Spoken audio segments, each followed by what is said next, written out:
What is going on, everyone? Thanks for tuning in again and welcome to another round of EDF news. And we're starting with the big one. The Asian version of EDF 6 is out.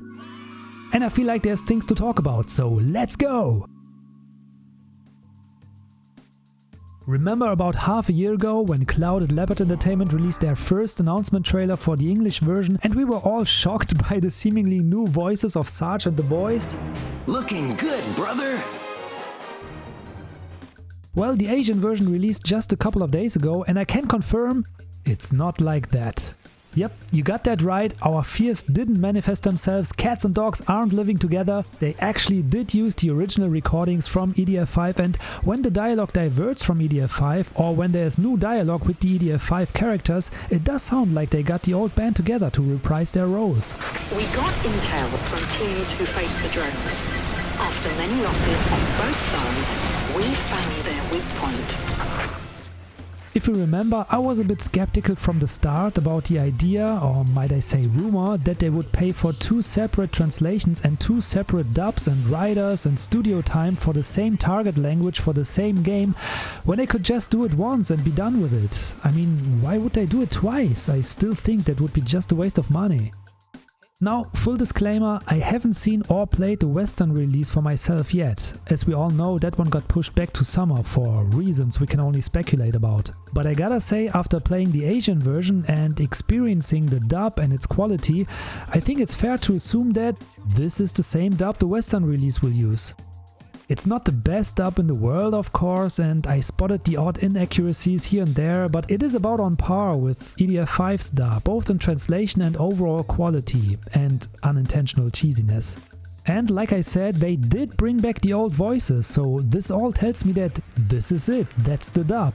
They've put too much effort, or rather the usual amount of effort for an English EDF dub, into it for just throwing it in the trash and start over with a new one. Of course, this begs the question, why did Clouded Leopard Entertainment use those weird voices in their announcement trailer, which had me worried as well, when they were just going to use the originals anyway? Looking good, brother! Well, the only reason I can think of is what I already speculated when D3 released their own announcement trailer about 2 weeks later, that it was just a placeholder and the dub wasn't ready at that point. It's a weird placeholder, given they could have just used the original recordings from EDF 5, as they ended up doing in the final product in that particular scene anyway, but still I guess it was just a placeholder.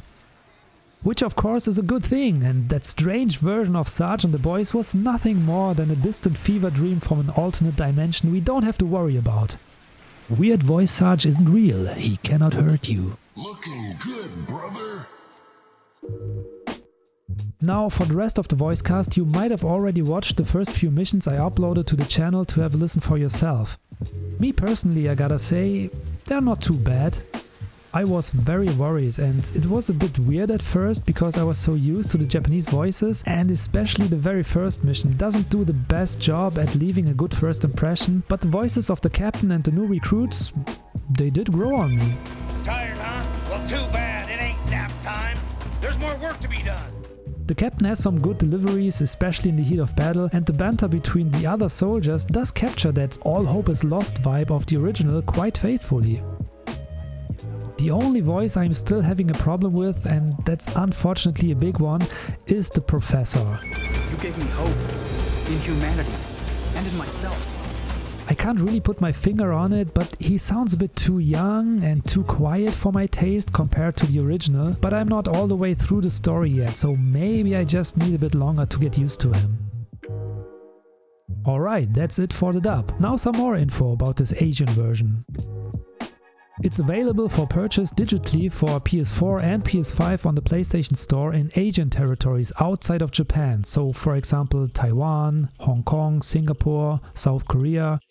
It's priced at the local equivalent of around $60 US, which I would assume will be the price for the Western release as well. If you're not from Asia but wanna get this version, you'd need to create a PSN account for one of those regions and find a way to add funds to that account, for example by getting PSN cards online. Be careful though and make sure the PSN cards match the region of your new account, otherwise the codes won't work and you waste your money. If you don't want to jump through those hoops and just want to play the base game, you can also get the game physically from online retailers like eBay or PlayAsia. In that case, you don't need to create a secondary account, as PS4 and PS5 game discs are region-free. You can just pop in the disc and play the game, multiplayer and all. I put some links in the description if you want to know more about that. Now, the Asian version is not available in Japan itself. The Japanese version is still completely in Japanese and there is no update for the Japanese version adding English voices and text to it. I saw some people speculate about that online and I just want to prevent that rumor from spreading right here and now, okay? I know that Japan is a country in Asia, but in this case when we talk about the Japanese version and the Asian version, those are two separate releases. It's a bit confusing, I know, but that's just the way it is. The Japanese version is only in Japanese, while this new Asian version has language support for Japanese, Korean, Chinese and English, both for text and voices, and you can mix and match the languages to your liking. For example, you could have Chinese voices and Korean text, or Korean voices and Chinese text, or Japanese voices and English text. The choice is yours. The quality of the translation is about on the same level as EDF5. It seems to be a simple, direct translation of the Japanese original, and again I would assume they translated it from a text source, without the actual scenes as reference.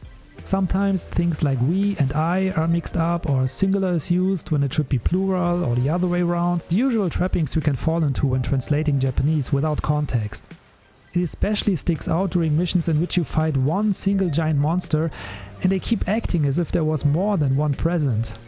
Same goes for the voice acting.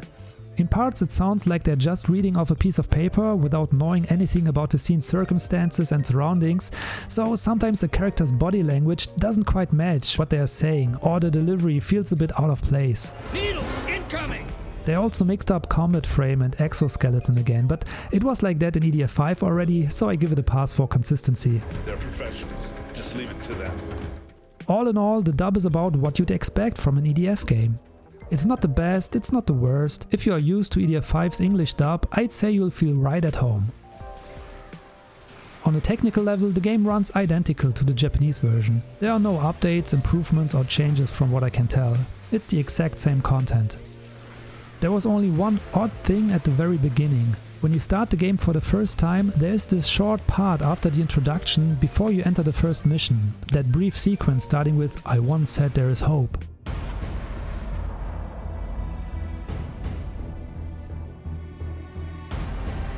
For some reason it's missing here.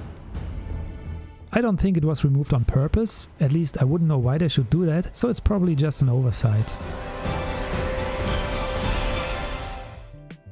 It's not a big deal.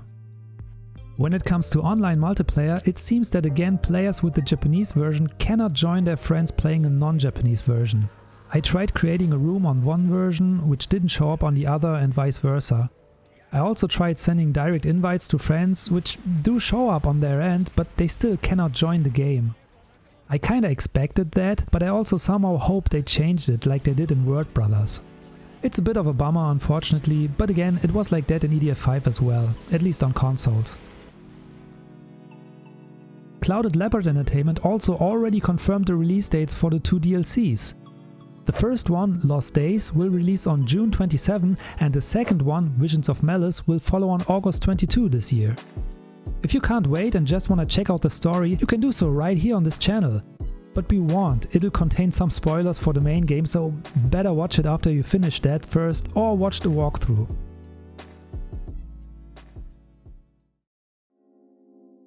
In other news, Fevgrave on the EDF Discord server gave birth to this unnecessarily sensual animation of a perfectly normal human being last night, and I can't stop thinking about it, so now you have to see it too. Why is it like that? Also, there's still no release date for the Western version of the game, which also includes the PC release. As we know, it was supposed to also release in spring 2024, which would be around about now, but then it got pushed back to summer 2024 and there hasn't been any updates since. Yeah, and that's about it. So what do you think? From what I listed so far and what you already saw and heard in uploaded videos, is the Asian release worth getting in your opinion? Or would you still rather hold out for the Western release? I mean, if you're on PC, you don't have much of a choice, I'm afraid, but if you're on PlayStation, you could already jump in right now if you wanted. Drop your thoughts in the comments, subscribe to not miss any upcoming news, and as always, thanks for watching, enjoy gaming, and EDF! EDF! subscribe to this channel. It's